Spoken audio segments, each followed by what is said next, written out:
שלום, שמי יעקב, אני מומחה בתמיכה הפרטית של NetVision סלקום, ואני היום נדבר איתכם על כמה תקלות שיכולות לנבוע, בעיקר מתוכניות שמורידים באינטרנט וגורמות לעומס על המחשב, בדרך כלל במעבר בין אתרים, בהורדת טולברים שונים וכדומה.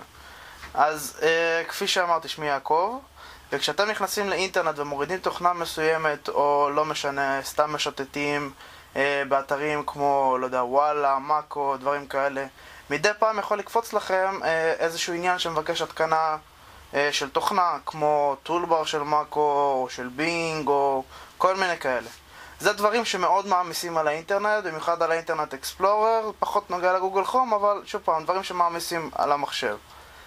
הדרך היעילה להתמודד עם זה היא להיכנס להוספה והסרה של התוכניות.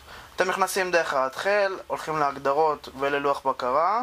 שם יש לכם הוספה והסרה של תוכניות, ששם אתם יכולים לראות את כל הטולברים, כל מיני תוספים שלא נחוצים למחשב. שוב פעם, חשוב מאוד לא לגעת שם בשום תוכנה שקשורה לא להגנה על המחשב, לא לאופיס, לא לשום תוכנות שאתם משתמשים בהם, אלא רק דברים שאתם לא מכירים ומתחילים בשמות מסוימים ומסתיימים בטולבר, או לא יודע, ב-add-ons שלא קשורים לכלום. אותם אתם מסירים, לוחצים על התוכנה, עושים משם הסרה, זה תהליך מאוד פשוט של next והפעלה מחדש למחשב, בדרך כלל לרוב אפילו לא נחוץ. אחרי ההסרה של המחשב אתם תשימו לב גם שהרבה דברים זזים יותר מהר.